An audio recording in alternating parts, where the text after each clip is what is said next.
Faire de bonnes prises de notes à la fac. Donc dans cette vidéo, je te montre 9 points clés qui sont lorsque tu es en cours et que tu dois prendre en note tout ce que le prof doit te dire. Alors justement, on va peut-être voir qu'il faut peut-être pas tout marquer non plus. Et ça commence tout de suite entre le choix de prendre soit un ordinateur ou soit d'écrire sur son cahier ou une feuille.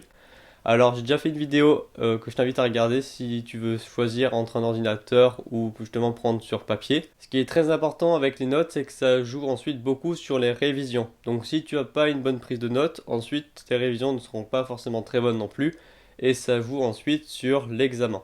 Donc, suivant aussi si tu prends un ordinateur ou un papier, eh bien la différence c'est que tu peux faire peut-être plus ou moins des erreurs que je dirais. Notamment en ordinateur, tu peux quasiment tout taper ce que peut dire le prof. Et c'est un petit peu ça l'erreur, c'est de tout marquer.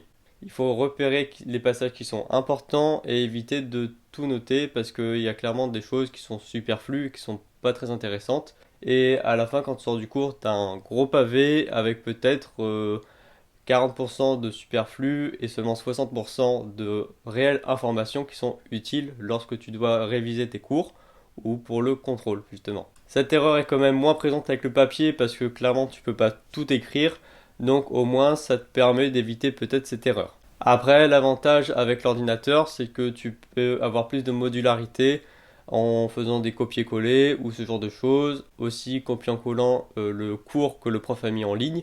Donc ça quand même permet plus de modularité, alors que lorsque c'est inscrit sur une feuille ou un papier, bon bah tu peux pas vraiment faire un copier-coller à part tout réécrire, mais c'est quand même vachement plus lent. Donc le troisième point, c'est un petit peu comme le deuxième, hein, c'est de vraiment repérer les passages qui sont importants et lorsque tu les écris, c'est là où tu dois quand même être le plus concentré. Après, c'est un petit peu peut-être difficile au début de savoir exactement qu'est-ce qui est important quand le prof parle, mais tu verras après, si tu es en L1 et que tu justement t'as jamais eu de cours réellement comme on pourrait avoir en amphi à la fac, eh bien au fur et à mesure tu verras que bon le prof il a un petit peu peut-être un même schéma d'un cours. Et souvent, justement, tu dis, bon, avec ce prof-là, ça se déroule comme ça un petit peu le cours. Et tu sais un petit peu aussi quels sont les passages qui sont plus ou moins importants. Donc là, c'est juste avec l'expérience, au fur et à mesure que tu as des cours, et tu apprendras à repérer les passages importants. Alors, sinon, petit conseil pour savoir si c'est vraiment un passage important, c'est justement un autre point, c'est si le prof se répète. Si le prof répète un même point, une même notion, c'est vraiment que c'est une notion qui est importante et qu'il ne faut surtout pas louper. Et donc là, je t'invite donc déjà à la noter et aussi à peut-être l'encadrer, la surligner si tu es sur ordinateur ou même sur papier avec un stabilo, mais de le mettre en évidence pour que ce soit vraiment visible et que tu dises ok ça c'est important. Au moins lorsque tu révises ensuite, bah, tu peux être beaucoup plus clair. Tu dis ok il y a vraiment ça qui est important, au lieu que si c'est tout au stylo bleu, là tu te dis bon pas, tu sais pas trop te retrouver si ça c'est important ou pas. Un autre point clé, c'est d'être attentif en classe. Alors, je suis d'accord, c'est clairement pas toujours facile, suivant si le prof n'est pas très intéressant ou que la matière ne t'intéresse pas. Donc, clairement, si tu n'es pas très attentif en classe, tu pourras pas noter, faire de bonnes prises de notes. Et ensuite, tes révisions ne sont pas complètes. Si tu te manques la moitié du cours, bon, bah, clairement, il te manquera aussi la moitié du cours pour aller à l'examen. Donc, le but, c'est quand même de rester le plus attentif en cours. Évidemment, le portable, il est vraiment dans le sac. Tu ne vas pas dessus parce que c'est clairement ça qui peut être distrayant. Aussi, si tu es sur ordinateur, tu vas pas ensuite sur les réseaux ou quoi. Tu es vraiment juste focus sur ta page Word ou quoi à écrire.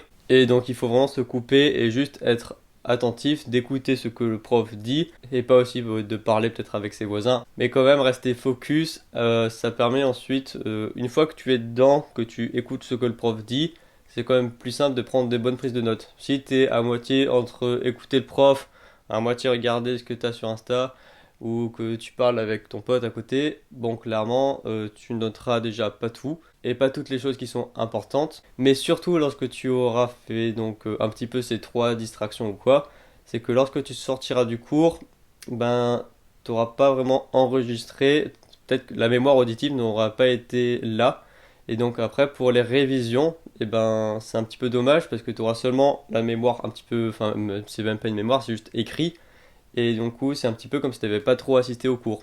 Alors que quand tu es vraiment attentif, tu enregistres en même temps. Donc là, on vient à un autre point. c'est de pas justement réécrire bêtement ce que le prof dit, mais de faire un petit peu un processus dans sa tête de reformulation, de réflexion, et de donc vraiment réécrire avec tes propres mots, et pour que ce soit beaucoup plus facile à enregistrer ensuite. Parce que si tu fais juste recopier ce que dit le prof, mais en mode scribe ou quoi, eh bien, t'as vraiment rien qui se passe dans le cerveau, t'enregistres pas, ou même si tu tapes à l'ordi, tu fais un petit peu de la transformation de l'audio en de l'écrit, mais après, bon, bah, t'es venu en cours, donc t'as quand même pris des choses, mais si le prof met le cours aussi en ligne et que c'est exactement pareil, bah, je vais pas dire, mais c'est comme si ça a un petit peu servi à rien d'aller en cours. Si t'as rien enregistré en cours, c'est quand même pour ça aussi, c'est de pouvoir en même temps prendre en note ce que le prof dit, mais aussi d'enregistrer. Alors après, je dis pas qu'il faut faire ça pour tous les cours à 100% pendant le cours, parce que clairement, des fois, il y a des profs, c'est tellement intense, bon, tu bout de la moitié, tu es déjà saturé parce qu'il y a trop d'informations,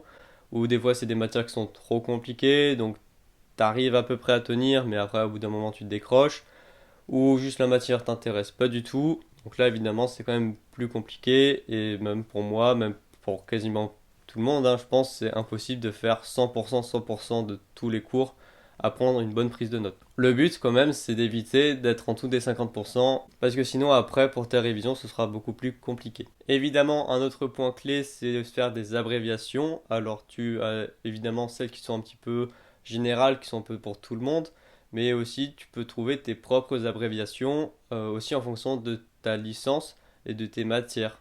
Peut-être que tu as dans cette matière un mot qui revient très souvent, bien au lieu de le marquer en entier parce que peut-être qu'il est assez long, bah tu mets juste une grande lettre majuscule avec peut-être une lettre en minuscule à côté et tu comprends directement que c'est ce mot. Pour ma part, comme je suis en licence de géographie et que le mot géographie revient souvent, bah, je mets un grand G et je sais que ça correspond à la géographie ou un géographe suivant si j'ai marqué ou un ou le ou la devant. Faire ces abréviations te fera quand même gagner pas mal de temps et donc si le prof il va vite, t'es même quasiment obligé de faire ça parce que sinon tu auras trop de retard et après quand le prof parle et qu'il s'arrête plus, c'est quasiment irrattrapable à part si tu demandes ensuite justement au point suivant si tu demandes à des potes de te passer leurs cours qu'ils ont pris en note. Alors là, ça dépend si tu es avec une promo qui est sympa ou pas, s'il y a quand même pas mal de concurrence et du coup les gens ils sont pas très sympas, juste tu fais un petit peu juste pour toi parce que si c'est un concours à la fin ou quoi, bah t'as pas envie de passer non plus tes notes parce que c'est un concurrent en plus. Après, si c'est des gens qui sont sympas et qu'ils te prêtent leurs notes,